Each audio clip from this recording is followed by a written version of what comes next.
আলহামদুলিল্লাহ ওয়াসসালাতু ওয়াসসালামু আলা সাইয়্যিদিল আম্বিয়াই ওয়াল মুরসালিন ওয়া খাতিমুন নবিয়্যিন মুহাম্মাদিন ওয়া আলিহি ওয়া আসহাবিহি আজমাইন। হযরতে আবু উমামা রাদিয়াল্লাহু তাআলা আনহু বর্ণনা করছেন যে রাসূল পাক সাল্লাল্লাহু আলাইহি ওয়াসাল্লাম তিনার পবিত্র জবানে বলেছেন এবং ওয়াদা দিয়েছেন, প্রমিস করেছেন যে কোনো বান্দা, ওই বান্দা যদি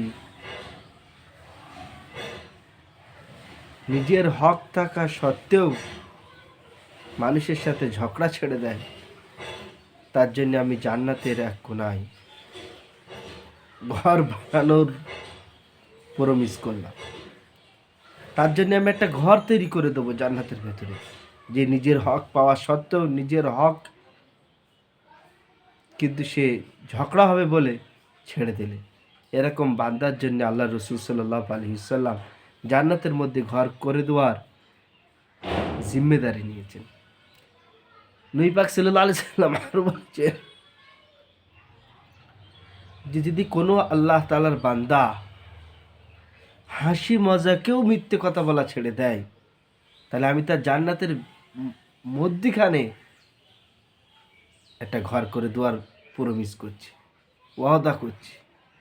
জিম্মেদারি নিয়ে নিচ্ছেন রসুল পাক সাল্লাল্লাহু আলাইহি ওয়াসাল্লাম, যে আমরা যদি ইয়ার্কি ঠাট্টার মধ্যখানেও যদি আমরা মিথ্যে কথা বলা ছেড়ে দিই,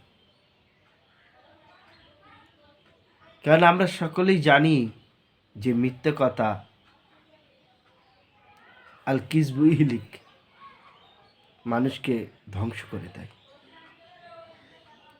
মানুষকে জাহান্নাম পর্যন্ত নিয়ে চলে যায়। ওই জন্য রাসূল পাক সাল্লাল্লাহু আলাইহি ওয়াসাল্লাম জিম্মেদারি নিয়েছেন, যদি কোনো বান্দা মিথ্যে কথা বলা ছেড়ে দেয়, তাহলে তার জান্নাতের মধ্যখানে ঘর তৈরি করে দেবেন। আল্লাহ রসুল সাল্লাল্লাহু আলাইহি ওয়াসাল্লাম জিম্মেদারি নিচ্ছেন। হাসি মজাকেও মিথ্যে কথা বলে না, মিথ্যে কথা এক বলেই না, হাসি মজাকেও মিথ্যে কথা বলে। আল্লাহ রসুল সাল্লাল্লাহু আলাইহি ওয়াসাল্লাম সাহাবা আরও বললেন যে রসুল পাক সাল্লাল্লাহু আলাইহি ওয়াসাল্লাম এটাও জিম্মেদারি নিয়েছেন, যদি কোনো বান্দা নিজের আখলাককে সুন্দর করে নেয়, তাহলে আল্লাহ রসুল সাল্লাল্লাহু আলাইহি ওয়াসাল্লাম জান্নাতের, আল্লাহ রসুল সাল্লাল্লাহু আলাইহি ওয়াসাল্লাম প্রমিস করছেন, ওয়াদা করছেন, জিম্মেদারি নিচ্ছেন যে তার জান্নাতের উঁচু বালাখানায় উচ্চ স্তরে তার একটা ঘর নির্মল করে দেবেন তার জন্য। তো আমরা রসুল পাক সাল্লাল্লাহু আলাইহি ওয়াসাল্লামের এই অফার আমরা সকলেই নেওয়ার চেষ্টা করি। এই তো সামান্য কয়েকটি কাজ। আপনি যদি হক পাওয়া সত্ত্বেও মানুষের সাথে ঝগড়া করছেন না, আপনি মিথ্যে কথা বলা ছেড়ে দিয়েছেন, হাসি মজাকেও মিথ্যে কথা বলেন না, আপনি আপনার আখলাককে ভালো করে নিয়েছেন, সবসময় চেষ্টা করেছেন যে কাউকে কষ্ট নিজে থেকে দেবো না, কাউকে ক্ষতি করব না, কাউকে ক্ষতির প্ল্যান করব না, এটাই হচ্ছে আখলাক সুন্দর। নিজের নফসকে কন্ট্রোল করব।